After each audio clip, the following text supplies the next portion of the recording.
ഇന്ന് ആരാണ് ഔട്ടാകാൻ പോകുന്നത്? റനയാണോ ആദിലയാണോ? എന്താണ് പ്രൊമോയിൽ നടന്ന യഥാർത്ഥ സംഭവം? പറയാം. രോഷാകുലനായി എവിക്ഷനിൽ നിന്നും ഇറങ്ങിപ്പോയി ലാലേട്ടൻ. എന്താണ് അവിടെ സംഭവിച്ചത്? അധികം വൈകിപ്പിക്കാതെ തുടങ്ങാം. ഡേ 49 എവിക്ഷൻ പ്രൊമോ അപ്ഡേറ്റ് ആയിട്ടാണ് ഞാൻ വന്നിരിക്കുന്നത്. So welcome back to Bigg Boss Malayalam channel ആദ്യമായിട്ട് കാണുന്നവർ ചാനൽ സബ്സ്ക്രൈബ് ചെയ്യണം, ലൈക്ക് ചെയ്യണം, കമൻറ്റ് ചെയ്യണം. ഇതുപോലുള്ള ബിഗ് ബോസിൻ്റെ അപ്ഡേറ്റ്സിനും റിവ്യൂസിനും ഒക്കെ ആയിട്ട് നമ്മുടെ ഇൻസ്റ്റാ പേജ് മറക്കാതെ ഫോളോ കൂടി ചെയ്തേക്കണം. വീഡിയോ ലൈക്ക് ചെയ്യാനും വാച്ച് ചെയ്യാനും മറന്നു പോകരുത്. ആയി നമുക്ക് പ്രൊമോ അപ്ഡേറ്റിലേക്ക് പോകാം. ഇന്ന് രാവിലെ തന്നെ ഒരു ഞെട്ടിക്കുന്നൊരു പ്രൊമോ ഏഷ്യാൻ്റെ ഭാഗത്ത് പുറത്തു വന്നിരുന്നു. ഒരു മിസ്റ്ററിയൊക്കെ ഒളിപ്പിച്ച് വെച്ചൊരു പ്രൊമോ തന്നെയായിരുന്നു, ഒരു എവിക്ഷൻ്റെ പ്രൊമോ ആയിരുന്നു പുറത്തു വന്നിരുന്നത്. അതിപ്രകാരമാണ് പറയുന്നത്. നമ്മുടെ ലാലേട്ടൻ വരുന്നു. ലാലേട്ടൻ വന്നിട്ട് പറയുന്നു, സങ്കടമുണ്ടാകും, സന്തോഷമുണ്ടാകും, എവിക്ഷൻ ഉണ്ടാകും എന്ന് പറയുകയാണ് ചെയ്യുന്നത്. അപ്പോൾ തന്നെ കാണിക്കുന്നത് നമ്മുടെ ഗാർഡൻ ഏരിയയാണ് കാണിക്കുന്നത്. ഗാർഡൻ ഏരിയ കാണിക്കുന്നു. ഗാർഡൻ ഏരിയയിൽ ഈ 6 പേരും എവിക്ഷനുള്ള ഈ 6 പേരും കൈകോർത്ത് പിടിച്ചിരുന്ന ഒരു സീനറിയാണ് കാണുന്നത്. ആരൊക്കെയാണ് 6 പേര്? ഷാനവാസ്, ലക്ഷ്മി, ആദില, സാബുമാൻ, ആര്യൻ, റന. ഇവർ 6 പേര് ഇങ്ങനെ ഗാർഡൻ ഏരിയയിൽ കൈകോർത്ത് പിടിച്ച് നിൽക്കുന്നു. അപ്പുറത്തെ ഭാഗത്ത്, അതായത് മറു സൈഡിൽ നമ്മുടെ അനുമോൾ ഇരിപ്പുണ്ട്. അനുമോൾ അവിടെ ഇരിപ്പുണ്ട്. ഇത്രയും കംപ്ലീറ്റ് ആയില്ലേ? അതായത് ഇത്രയും വിശദീകരിച്ച് ആരും ഇങ്ങനെ പറഞ്ഞു തരില്ല, ഞാനായതുകൊണ്ടാണ് പറയുന്നത്. ഓക്കെ, ഈ പ്രൊമോ വിശദീകരിച്ച് തന്നെ ഞാൻ നിങ്ങൾക്ക് പറഞ്ഞു തരാം. മനസ്സിലാവാത്തവർക്കാണ് ഞാൻ വിശദീകരിച്ച് പറഞ്ഞുതരാം എന്താ സംഭവം എന്നുള്ളത് ഞാൻ പറയാം. അപ്പോൾ അനുമോൾ അവിടെ ഇരിപ്പുണ്ട്. ബാക്കിയുള്ളവരൊക്കെ എവിടെയാണ്? ലിവിങ് റൂമിൽ ഇരിക്കുകയാണ് ചെയ്യുന്നത്. ലിവിങ് റൂമിലാണ് ബാക്കിയുള്ളവരൊക്കെ ഇരിക്കുന്നത്. ഈ 6 പേരിങ്ങനെ ഗാർഡൻ ഏരിയയിൽ കൈകോർത്ത് ഇങ്ങനെ പിടിച്ച് നിൽക്കുന്നുണ്ട്. അനുമോൾ അപ്പുറത്ത് ഇരിപ്പുണ്ട്. ഓക്കെ, അപ്പോൾ ഇത്രയും മനസ്സിലായല്ലോ. ഇനി ബാക്കി പറയാൻ പോകുന്ന കാര്യം ശ്രദ്ധിച്ച് കേൾക്കണം. എനിക്ക് കിട്ടിയ, ലാലേട്ടൻ പറയുന്നു, എനിക്ക് കിട്ടിയ നമ്പർ 1 ആണ്. അതായത് ലാലേട്ടനൊരു എടുത്തൊരു പെഡസ്റ്റിലായിട്ട് ഒരു ബൗൾ ഇരിപ്പുണ്ട്. ബൗളിൽ നിന്ന് ഒരു ചീട്ട് എടുക്കുന്നുണ്ട്. ഒരു ചീട്ട് എടുത്തിട്ട് എനിക്ക് കിട്ടിയ നമ്പർ 1 ആണെന്ന് പറഞ്ഞിട്ട് ഇങ്ങനെ കാണിക്കുന്നുണ്ട്. അപ്പോൾ തന്നെ കാണിക്കുന്നത് നമ്മുടെ അനുമോളെയാണ്. അനുമോൾ ഇങ്ങനെ ആദ്യം ഇങ്ങനെ വിഷമിച്ചിരുന്നിട്ട് ഇങ്ങനെ പൂമാലയൊക്കെ എടുത്ത്, അനുമോളോട് പൂമാല എടുക്കാനും പറഞ്ഞിട്ടില്ല ലാലേട്ടൻ. അതുപോലെ തന്നെ നൂറയോട് അവിടെ ഓടി വരാനും പറഞ്ഞിട്ടില്ല. അത് ഞാൻ പറഞ്ഞുതരാം. അപ്പോൾ ഇങ്ങനെ പൂമാല എടുത്തിട്ട് നമ്മുടെ ആദില നിൽക്കുന്നത് നേരെയാണല്ലോ. അപ്പോൾ ആദില നിൽക്കുന്ന നേരെ ഇങ്ങനെ പൂമാലയും പിടിച്ചിട്ട് അനുമോൾ പോകുന്ന ഒരു സീനറിയാണ് പിന്നീട് നമുക്ക് കാണുന്നത്. ഇതേ സമയം നമുക്ക് എവിടെ കാണിക്കുന്നത്? അകത്ത് നമ്മുടെ പൊട്ടിക്കരഞ്ഞ് ഓടി വരുന്ന നൂറയാണ് കാണുന്നത്.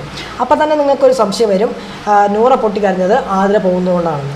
അങ്ങനെയല്ല, ആതിര പോകുന്നതുകൊണ്ടല്ല നൂറ പൊട്ടിക്കരഞ്ഞത്. അത് ഞാൻ പറയാം എന്താണ് സംഭവം.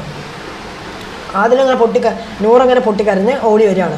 ഓടി വന്ന് പുറത്തേക്ക് അവിടെ വന്ന് നിൽക്കുന്നുണ്ട്. മെയിൻ ഗേറ്റിൻ്റെ അവിടെ വന്ന് നിൽക്കുന്നു. അപ്പോൾ ലാലേട്ടൻ ഇതൊക്കെ കണ്ടുകൊണ്ട് നിൽക്കുകയാണ് ചെയ്യുന്നത്. അപ്പോൾ ഇതാണ് സീൻ എന്ന് പറയുന്നത്. ഒരു പക്ഷേ ഈ ടാസ്ക് ഇങ്ങനെ ആയിരിക്കാം കൊടുത്തിരിക്കുന്നത്. ബിഗ് ബോസ് എവിക്ഷൻ ടാസ്ക് ആയിട്ട് ഇങ്ങനെ ആയിരിക്കും കൊടുത്തിരിക്കുന്നത്.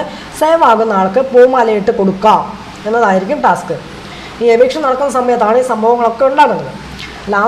ലാസ്റ്റാണ് ഈ എവിക്ഷൻ നടക്കുന്നത്. അപ്പോൾ ഈ എവിക്ഷൻ നടക്കുന്ന സമയത്താണ് സംഭവങ്ങളും കാര്യങ്ങളൊക്കെ അവിടെ ക്രിയേറ്റ് ചെയ്യപ്പെടുന്നത്. അപ്പോൾ ഈ ഒരു പക്ഷേ ഇങ്ങനെ ആയിരിക്കാം, സേവ് ആകുന്ന ആൾക്ക് പൂമാലയിട്ട് കൊടുക്കാം എന്നതായിരിക്കും ടാസ്ക്. ഒരു പക്ഷേ അങ്ങനെ ആയിരിക്കുമെന്നല്ല, അങ്ങനെയാണ്. കാരണം അങ്ങനെ ആയിരിക്കും. ഇന്ന് മാറ്റം വരാനും സാധ്യതയില്ല. ഒരു പക്ഷേ ആദില കരഞ്ഞത് എന്തുകൊണ്ടായിരിക്കും, അതായത് നൂറ കരഞ്ഞത് എന്തുകൊണ്ടായിരിക്കും? ആദില സേവ് ആയതുകൊണ്ടായിരിക്കും നൂറ കരയുന്നത്. ആദ്യം സേവ് ആയി കഴിഞ്ഞാൽ നൂറയ്ക്ക് സന്തോഷമാണല്ലോ. അപ്പോൾ സന്തോഷം കൊണ്ട് നൂറ കരഞ്ഞതായിക്കൂടെ? അങ്ങനെയാകാം. അല്ലെങ്കിൽ ഒരു പക്ഷേ ഇങ്ങനെയാകാം. റന ഔട്ടാകുന്നുണ്ടല്ലോ. റനയാണ് ഇപ്രാവശ്യം ബിഗ് ബോസ് വരുന്ന ഔട്ടാവുന്നത്. അപ്പോൾ റന പോയതുകൊണ്ടായിരിക്കും നമ്മുടെ നൂറ കരയാൻ കാരണം. മെയിൻ കാരണം എന്ന് പറയുന്നത് ഇതല്ല, നമ്മുടെ ആദില സേവ് ആയതുകൊണ്ട് തന്നെയാണ്. അല്ലാതെ ആദില ഔട്ടൊന്നുമല്ല, ആദില സേവാണ്. ബാക്കി 5 പേരും സേവാണ്. നമ്മുടെ റന മാത്രമാണ് ബിഗ് ബോസ് വരുന്ന ഔട്ടായി പോയിട്ടിരിക്കുന്നത്. ബാക്കി 5 പേരും സേവാണ്. ഇനി ആരും ആദില പോയി എന്ന് പറഞ്ഞിട്ട് വരണ്ട, ആദില ഔട്ടൊന്നുമല്ല. ആ പ്രൊമോയ്ക്കകത്ത് അങ്ങനെയല്ല കാണിക്കുന്നത്. ഓക്കെ, ഇനി കുറച്ചും കൂടി വ്യക്തമായിട്ട് പറയുകയാണെങ്കിൽ, പിന്നീട് നമ്മുടെ ഇതിന് ശേഷം നമ്മുടെ പൊട്ടിക്കരഞ്ഞിട്ട് അവിടെ നൂറ അവിടെ നിൽപ്പുണ്ട്. അതിന് ശേഷം കരഞ്ഞിട്ട് അകത്തേക്ക് ഓടി പോകുന്നുണ്ട്. അകത്തേക്ക് നൂറ അപ്പം തന്നെ അകത്തേക്ക് ഓടി കരഞ്ഞ് പോകുന്നു. അപ്പോൾ അത് ലാലേട്ടൻ കണ്ടുകൊണ്ട് നിൽക്കുകയാണല്ലോ. അപ്പോൾ ലാലേട്ടൻ കണ്ടുകൊണ്ട് നിൽക്കുന്ന ലാലേട്ടൻ പറയുന്നു, നൂറ, അനുമോൾ, ബാക്കിയുള്ളവർ ഇവിടെ കളിക്കാൻ വന്നതല്ലേ, നിങ്ങളൊരു കാര്യം നിങ്ങൾ തീരുമാനിച്ചോളൂ, ബിഗ് ബോസ് നിങ്ങൾ തീരുമാനിച്ചോളൂ എന്ന് പറഞ്ഞിട്ട് നമ്മുടെ ലാലേട്ടൻ ദേഷ്യം വന്നിട്ട് ഇറങ്ങി പോകുന്ന ഒരു പ്രൊമോയാണ് പിന്നീട് കാണിക്കുന്നത്. ഇതാണ് സംഭവം എന്ന് പറയുന്നത്. ഇതാണ് അവിടെ നടക്കുന്ന സംഭവം, യഥാർത്ഥ സംഭവം എന്ന് പറയുന്നത്. ഇനി ലാലേട്ടൻ തിരിച്ചു വരുമെന്ന് പറയാൻ പറ്റില്ല. തിരിച്ചു വരുമെന്ന് തോന്നുന്നില്ല. കാരണം ദേഷ്യപ്പെട്ടിട്ടാണ് ലാലേട്ടൻ പോയിരിക്കുന്നത്. ഇനി ഒരു പക്ഷേ അടുത്ത വീക്കിലായിരിക്കും ലാലേട്ടൻ വരിക. ഒരു പക്ഷേ ഈ വീക്കിൽ ഇനി വരില്ലായിരിക്കും, അടുത്ത വീക്കിലായിരിക്കും വരിക. അതായത് അടുത്ത ശനി ഞായറായിരിക്കും നമുക്ക് ഈ ലാലേട്ടനെ കാണാനായിരിക്കും സാധിക്കുക. കാരണം അത്രയും ദേഷ്യപ്പെട്ടിട്ടാണ് നമ്മുടെ ലാലേട്ടൻ പോകുന്നത്. അപ്പോൾ എന്തായാലും എവിക്ഷൻ നടക്കുന്നുണ്ട്. എവിക്ഷൻ നടക്കുന്നില്ല എന്നൊന്നല്ല, എവിക്ഷൻ നടക്കുന്നുണ്ട്. എവിക്ഷൻ നടത്തിയിട്ട് തന്നെയാണ് പോകുന്നത്. ഈ എവിക്ഷൻ നടക്കുന്ന സമയത്താണ് പല സംഭവങ്ങളും അവിടെ ക്രിയേറ്റ് ചെയ്യുന്നത്. ഇന്ന് 50ാമത്തെ എപ്പിസോഡാണല്ലോ. അപ്പോൾ 50ാമത്തെ എപ്പിസോഡിൽ തന്നെ ഈ കാര്യങ്ങളൊക്കെ സംഭവിച്ചു എന്നുള്ളതാണ്. നമ്മുടെ സീസൺ, നമ്മുടെ അഖിൽമാരുള്ള സീസണിലാണ് തോന്നുന്നത് ലാലേട്ടൻ അതുപോലെ ലൈൻ കട്ട് എന്ന് പറഞ്ഞിട്ട് പോയല്ലോ.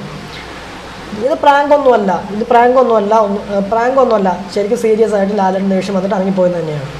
ഓക്കെ, അപ്പോൾ ഇതാണ് സംഭവം. നമ്മുടെ നൂറ കരയാൻ കാരണം അതിൽ സേവ് ആയതുകൊണ്ടാണ്. പിന്നെ കരഞ്ഞ എന്താണെന്ന് ചോദിച്ചു കഴിഞ്ഞാൽ നമ്മുടെ റൺ ഔട്ടായതുകൊണ്ടാണ്. ഓക്കെ, റൺ ഔട്ടായതുകൊണ്ടാണ് നൂറ കരഞ്ഞത്. അതായത് ബിഗ് ബോസ് വീട്ടിൽ ആരും ഔട്ടായാലും എല്ലാവർക്കും കരയാലോ. സേവ് ആയി കഴിഞ്ഞാൽ, അതായത് നമ്മുടെ നൂറയും ആദിലും നല്ല കോമ്പിനേഷനാണ്. അപ്പോൾ ആദിൽ അവിടെ നിൽക്കുന്നതുകൊണ്ട് നൂറയ്ക്ക് സന്തോഷമാണ്. അപ്പോൾ സന്തോഷം കൊണ്ട് നൂറ കരഞ്ഞു. പിന്നെ റന പോയത് കൊണ്ട് വിഷമായി. അപ്പോൾ അപ്പോഴും പൊട്ടിക്കരയുന്നു. ഇതാണ് സംഭവം, അല്ലാതെ വേറെ സംഭവമൊന്നുമല്ല. ആദിൽ ഔട്ടൊന്നുമല്ല. വീണ്ടും ഞാൻ പറയുന്നു, ആദിൽ ഔട്ടല്ല, റനയാണ് ഔട്ടാവുന്നത്. ഓക്കെ, അപ്പോൾ ഇത്രയും കാര്യങ്ങളാണ് പറയാനുള്ളത്. ഇനി ഇന്ന് 50ാമത്തെ എപ്പിസോഡാണല്ലോ.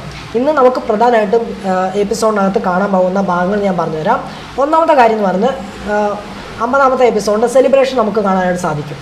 അതായത് നമ്മുടെ ലാലേട്ടൻ വന്നിട്ട് ഈ കാര്യങ്ങളൊക്കെ പറയുന്നുണ്ട്. അതായത് ഇന്ന് 50ാമത്തെ എപ്പിസോഡാണെന്ന് പറഞ്ഞിട്ടുള്ള കാര്യങ്ങളൊക്കെ ഉണ്ട്. പിന്നെ സെലിബ്രേഷനും കാര്യങ്ങളൊക്കെ അവിടെ നടക്കും, കേക്കും കാര്യങ്ങളൊക്കെ വരുന്നുണ്ട്.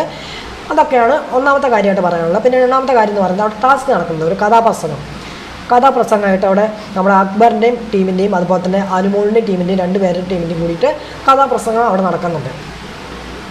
ദെൻ അതിന് ശേഷമാണ് നമ്മുടെ ബാക്കി കാര്യങ്ങളൊക്കെ ചോദിക്കുന്നുണ്ട്. അതായത് ഈ കഴിഞ്ഞ വീക്കിലുണ്ടായ ബാക്കി കാര്യങ്ങളൊക്കെ ഇന്നലെ ചോദിക്കാൻ ബാക്കി വെച്ച കാര്യങ്ങളൊക്കെ ചോദിക്കുന്നുണ്ട്.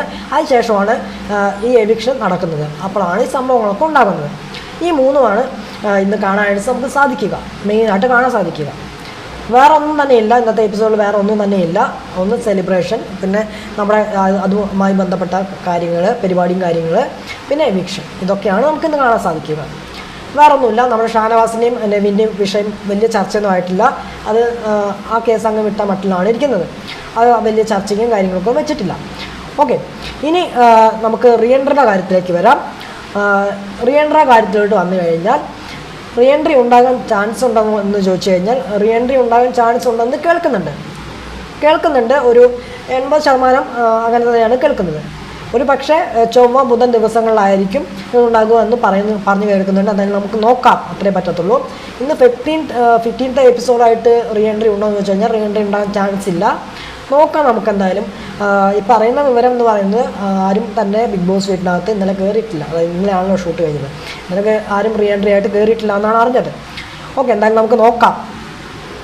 ഇനി ആരാണ് റീഎൻട്രി ആയിട്ട് വരാൻ പോകുന്നതെന്ന് ചോദിച്ചു കഴിഞ്ഞാൽ നമ്മുടെ അപ്പാനിയാണോ ബിൻസിയാണോ എന്ന് ചോദിച്ചു കഴിഞ്ഞാൽ എനിക്ക് തോന്നുന്നു മിക്കവാറും ചാൻസ് നമ്മുടെ ബിൻസിക്കാണ് കാണുന്നത്. ചിലപ്പോൾ അപ്പാനിയും വരുമായിരിക്കും, അറിയില്ല. അതിനെക്കുറിച്ചൊരു വിവരമില്ല. പറഞ്ഞു കേൾക്കുന്ന പേരെന്ന് പറഞ്ഞാൽ അപ്പാനിയുടെ പേരാണ് കൂടുതൽ ഉയർന്നു കേൾക്കുന്നത്. രണ്ടാമതാണ് ബിൻസിയുടെ പേര് കേൾക്കുന്നത് കേട്ടോ. എന്തായാലും നമുക്ക് നോക്കാം, അത്രേ പറയാൻ പറ്റത്തുള്ളൂ. പിന്നെ ഒരു വൈൽഡ് കാർഡ്സ് വരുന്നുണ്ട്. വൈൽഡ് കാർഡ്സിൻ്റെ കാര്യം ഞാൻ പിന്നെ പറയാം. ഒരു വൈൽഡ് കാർഡ്സ് വരുന്നുണ്ട്. അത് ചൊവ്വ ബുധൻ ദിവസങ്ങളിലായിരിക്കും ഈ വൈൽഡ് കാർഡ്സ് ചിലപ്പോൾ വീട്ടിലേക്ക് കയറുക എന്നുള്ളതാണ് എനിക്ക് പറയാനുള്ളത്. ഓക്കെ, അപ്പോൾ ഇത്രയാണ് പറയാനുള്ളത്. പിന്നെ നമ്മുടെ അനുമോളുടെ എക്സ് ബോയ് ഫ്രണ്ട് ഉണ്ടല്ലോ, നമ്മുടെ ജീവൻ ഇന്ന് ബിഗ് ബോസ് വീട്ടിലേക്ക് കയറുമെന്നാണ് അറിഞ്ഞത്. കയറിയിട്ടുണ്ടോ എന്ന് അറിയില്ല, കയറുമെന്നാണ് അറിഞ്ഞത്. ഒരു പക്ഷേ ഇന്ന് കയറിയാൽ നാളെ കാണാൻ പറ്റും ലൈവിനകത്ത്. നാളെയാണ് കയറുന്നതെങ്കിൽ മറ്റന്നാളായിരിക്കും കാണുക. അത് ചാലഞ്ചറായിട്ടൊന്നല്ല വരുന്നത്. നമ്മുടെ അഖിൽമാരൊക്കെ വന്നതുപോലെ തന്നെ നമ്മുടെ സീരിയൽ പ്രൊമോഷൻ്റെ ഭാഗമായിട്ടാണ് വരുന്നതെന്നാണ് അറിഞ്ഞത്. എന്തായാലും നമുക്ക് നോക്കാം. ഓക്കെ, അപ്പോൾ ഇത്രയാണ് എനിക്ക് പറയാനുള്ളത്. അപ്പോൾ എവിക്ഷൻ്റെ കാര്യങ്ങളൊക്കെ മനസ്സിലായെന്ന് വിചാരിക്കുന്നു. അപ്പോൾ ഇത്രയാണ് പറയാനുള്ളത്. അപ്പോൾ അടുത്ത വീഡിയോ ആയിട്ട് വരാം. ഇന്നത്തെ എപ്പിസോഡിൻ്റെ വിശേഷങ്ങളായിട്ട് വരാം. അപ്പോൾ അടുത്ത വീഡിയോ ആയിട്ട് വരാം, വിശേഷമായിട്ട് വരാം. അപ്പോൾ അതുവരെ എല്ലാവർക്കും Tata, bye bye and take care.